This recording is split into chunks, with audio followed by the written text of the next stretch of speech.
Salam luar biasa dahsyat. Halo sahabat semua, selamat datang kembali di channel ini bersama dengan saya, Rizal. Suatu hari di sebuah kantor, tampak ada seorang karyawan datang kepada rekan kerjanya dengan raut wajah yang sangat tegang. Dia baru saja membaca deretan berita utama tentang kondisi perekonomian dunia di tahun 2025. Dan dia dengan tergesa-gesa berniat mencairkan seluruh dana investasinya yang ada di bank. Dia merasa situasi sudah tidak aman. Melihat responnya yang kepanikan tersebut, pikiran saya seketika mundur ke masa belasan tahun yang lalu, tepatnya ketika saya pertama kali belajar membetah data ekonomi makro. Pada waktu itu, mentor saya menyampaikan sebuah prinsip analisis yang sangat literal dan praktis. Beliau berkata, kondisi angka yang menurun di suatu negara seringkali merupakan indikator bahwa sebuah persiapan sistem pertahanan sedang diaktifkan di negara lain. Prinsip ini sangat logis, sepenuhnya didasarkan pada pergerakan data real, dan sama sekali tidak terlibat atau melibatkan emosi respon emosional. Dan prinsip observasi data yang persis sama itulah yang akan kita gunakan pada hari ini. Kita akan membedah secara objektif dokumen laporan resmi stabilitas sistem keuangan untuk melihat apakah yang sebenarnya terjadi pada keuangan kita. Mari kita mulai dengan halaman pertama ini. Kamu bisa melihat judul laporan ini, Ketahanan Makroekonomi Indonesia di Tengah Turbulensi Global 2025. Ketika orang awam membaca kata turbulensi, banyak yang langsung mendefinisikannya sebagai tanda bahaya yang akan menghancurkan finansial mereka. Mari kita ubah cara pandang tersebut. Niat sebenarnya di sini bukanlah untuk menakut-nakuti kamu dengan kondisi global. Sebaliknya, di sini bertujuan untuk menyajikan laporan faktual mengenai seberapa penting fungsi sistem pengamanan keuangan negara kita saat menghadapi tekanan eksternal. Ini adalah dokumen analisis pertahanan ekonomi, bukan sebuah prediksi kejatuhan. Jadi, fokus kita di sini adalah pada kata ketahanan, yaitu ukuran kemampuan sistem kita untuk tetap berjalan normal. Selanjutnya, kita beralih pada pemaparan kondisi. Badai ketidakpastian perekonomian global. Laporan mencatat bahwa pada September kedua tahun 2025, ketidakpastian dunia itu tetap tinggi. Rincian dari situasi ini itu meliputi kebijakan tarif impor yang diterapkan Amerika Serikat yang memicu aksi balasan, serta adanya ketegangan geopolitik. Beberapa orang mungkin menyimpulkan bahwa kejadian ini di negara-negara besar ini pasti akan menghentikan seluruh perputaran uang di Indonesia. Namun, apakah kejadian di luar negeri mutlak berarti hal yang sama akan terjadi di sini? Konsekuensi nyata dari kejadian atau kondisi tersebut sebenarnya lebih spesifik pada perilaku investor. Kepanikan pasar keuangan global mendorong para investor itu untuk memindahkan portofolio uang mereka ke instrumen aset yang mereka anggap aman secara historis, yang secara khusus adalah komoditas emas. Di saat yang bersamaan, suku bunga Bank Sentral Amerika atau Fed Fund Rate itu memiliki ruang yang sangat sempit untuk diturunkan. Jadi, yang ditunjukkan di sini adalah data tentang pergeseran lokasi penempatan uang oleh investor global. Bukan berarti sirkulasi keuangan di seluruh dunia itu berhenti total. Sekarang, kita membahas ancaman rambatan pada emerging market atau negara berkembang. Di sini tertulis bahwa memburuknya kondisi global itu menimbulkan dampak rambatan atau perpindahan dampak yang terlihat dari meningkatnya volatilitas aliran modal asing. Artinya, modal asing bisa keluar dan masuk dengan cepat, yang kemudian memberikan tekanan pada nilai tukar mata uang lokal kita. Kamu mungkin merasa khawatir bahwa nilai tukar rupiah akan tertekan tanpa batas. Bagaimana sebenarnya kita memvalidasi kekhawatiran tersebut? Jika kamu hanya memantau perubahan nilai tukar itu setiap jam, Wajar jika kamu merasa situasinya fluktuatif. Namun, sebagai contoh pembanding, banyak negara berkembang lainnya yang saat ini kehilangan cadangan devisa mereka secara drastis. Sementara negara kita tidak. Tekanan pada nilai tukar yang terjadi ini itu adalah penyesuaian perhitungan matematis dari mekanisme pasar global, bukan indikator bahwa mata uang kita kehilangan nilai tukar fundamentalnya di dalam negeri. Nah, di sini kita dihadapkan pada data ketahanan kita yang disebut dengan perisai domestik. Data itu menunjukkan pertumbuhan ekonomi kita di tahun 2025 itu tercatat mencapai 5,11%.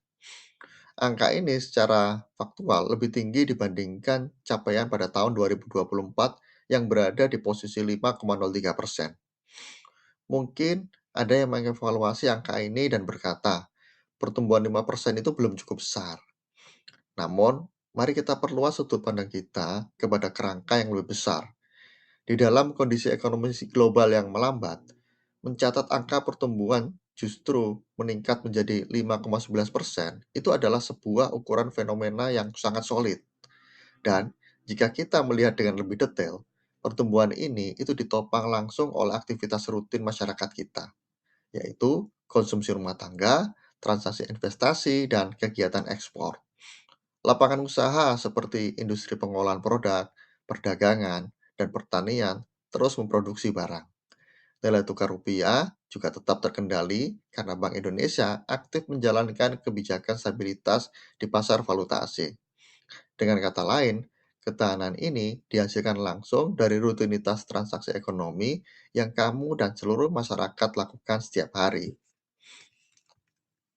Sekarang, mari kita beralih pada fondasi kuat, stabilitas sistem keuangan terjaga.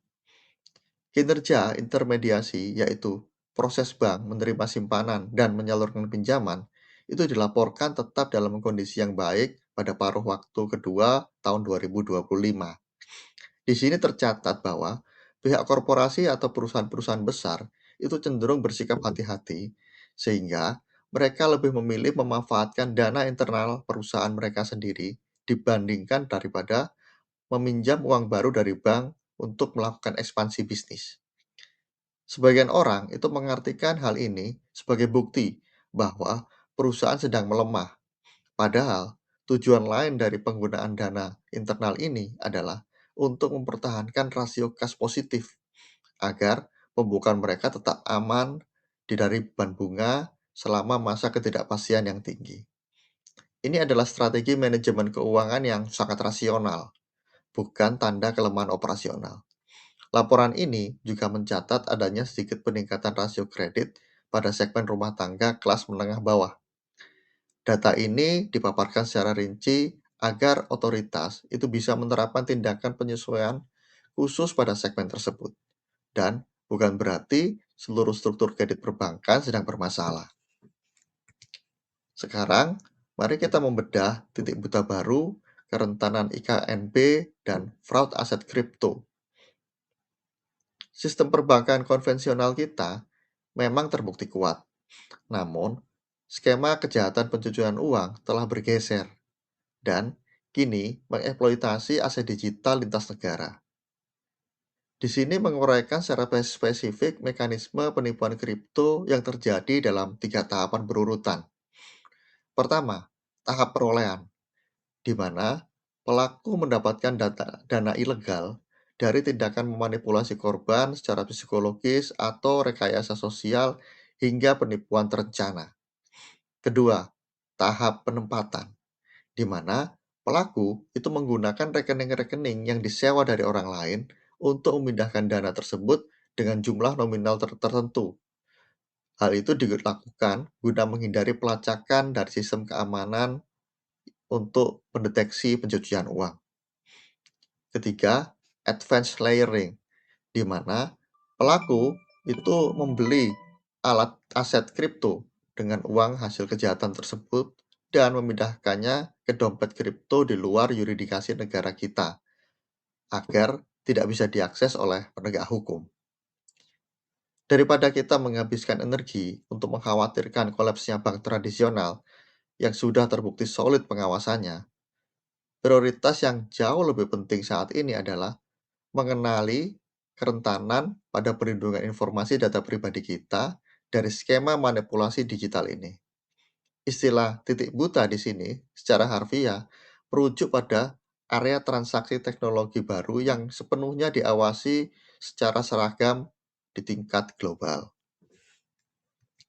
Sekarang kita membahas solusi dari perbankan, yaitu aksi strategis mendorong intermediasi domestik. Langkah produktif yang didorong oleh otoritas adalah melakukan percepatan penurunan suku bunga perbankan. Ada masyarakat yang salah paham dan menganggap penurunan suku bunga berarti institusi perbankan sedang mengalami krisis likuiditas. Niat sebenarnya dari kebijakan menurun suku bunga ini adalah untuk mengurangi biaya kewajiban pembayaran bulanan bagi para peminjam. Konsekuensi dari pinjaman yang lebih murah ini adalah perusahaan yang sebelumnya menahan diri dan hanya menggunakan modal sendiri akan kembali menghitung ulang biaya ekspansi mereka. Mereka akan menyadari bahwa mengambil fasilitas kredit saat ini itu menguntungkan secara matematis, sehingga uang bank akan tersalurkan. Usaha mereka dan laju pertumbuhan ekonomi makro akan terakselerasi dengan lebih optimal. Nah, sekarang kita bahas tentang langkah mitigasi selanjutnya. Aksi strategis, kewaspadaan terhadap dampak rambatan. Di sini menegaskan perlunya pertahanan tingkat kewaspadaan yang maksimal. Kita mendengar kata kewaspadaan maksimal. Beberapa orang menerjemahkannya sebagai instruksi untuk menghentikan semua bentuk transaksi dan menimbun uang tunai. Mari kita spesifik, apa bentuk kewaspadaan ini? Kewaspadaan maksimal di sini itu merujuk pada instruksi kerja yang spesifik bagi otoritas untuk mengaktifkan pemantauan data tingkat tinggi pada operasional industri keuangan non-bank secara global, serta menelusuri secara ketat riwayat transaksi perpindahan aset digital yang berpotensi dimanfaatkan sebagai fasilitas pencucian uang. Dengan kata lain, kewaspadaan ini adalah tingkat operasi pada regulator yang menyaring lalu lintas data asing. Hal ini dilakukan agar sistem keuangan domestik kita itu tidak tercemar oleh uang hasil kejahatan lintas yuridikasi. Ini adalah bentuk penjagaan aktif, bukan kepanikan pasif. Nah, sekarang kita sampai pada bagian yang terakhir, yaitu kesimpulan eksklusif. Di sini seluruh analisis dirangkum dalam 3 parameter yang terukur secara objektif. Pertama, terdapat kondisi global yang memburuk berupa ketidakpastian dan konflik perdagangan yang menekankan pada pergerakan dana internasional. Kedua, instrumen ekonomi dalam negeri kita terkonfirmasi memiliki daya tahan yang tinggi, yang terbukti dengan pencatatan angka pertumbuhan 5,11% serta sistem operasional perbankan yang stabil. Ketiga, rencana kerja otoritas ke depan itu sangat terfokus, yakni menurunkan suku bunga untuk memperbesar volume penyaluran kredit, sembari secara bersamaan melakukan pengawasan elektronik pada transaksi aset kripto yang rawan disalahgunakan. Berdasarkan ketiga kesimpulan logis tersebut, tidak ada basis rasional yang mengharuskan kita untuk mengubah cara rencana keuangan kita secara reaktif hanya karena membaca tajuk berita internasional. Nah, kembali pada apa yang saya sampaikan di awal video mengenai prinsip observasi data yang saya pelajari dari mentor saya belasan tahun yang lalu. Laporan yang kita bedah hari ini membuktikan bahwa prinsip tersebut benar adanya. Faktor eksternal yang terlihat bermasalah di level global ternyata memang telah dihadapi dengan serangkaian persiapan operasional, penyesuaian regional, atau regulasi, dan prosedur ketahanan yang sudah diaktifkan dalam sistem ekonomi yang ada di negara kita. Dan mengingat karyawan yang datang tadi dengan kepanikan, setelah diberi pemaparan poin demi poin dari data yang baru saja kita bahas ini, secara kronologis, dia langsung membatalkan rencana penarikan dananya. Dan Dia menyadari bahwa setiap keputusan perubahan strategi finansial itu harus dihitung secara teliti berdasarkan data dokumen yang faktual dan sama sekali bukan respon impulsif yang dilakukan akibat dari informasi yang tidak kredibel. Jika kamu merasa pembedahan materi hari ini membantu menganalisis kondisi stabilitas keuangan secara jernih dan berbasis data, pastikan kamu menekan tombol like di bawah ini. Share video ini kepada rekan-rekan keluarga kamu agar mereka juga mendapatkan pemahaman yang objektif. Subscribe ke channel ini untuk terus mendapatkan konten analisis faktual lainnya. Dan tuliskan pandangan rasional kamu di kolom komentar. Terima kasih dan sampai jumpa di video analisis selanjutnya.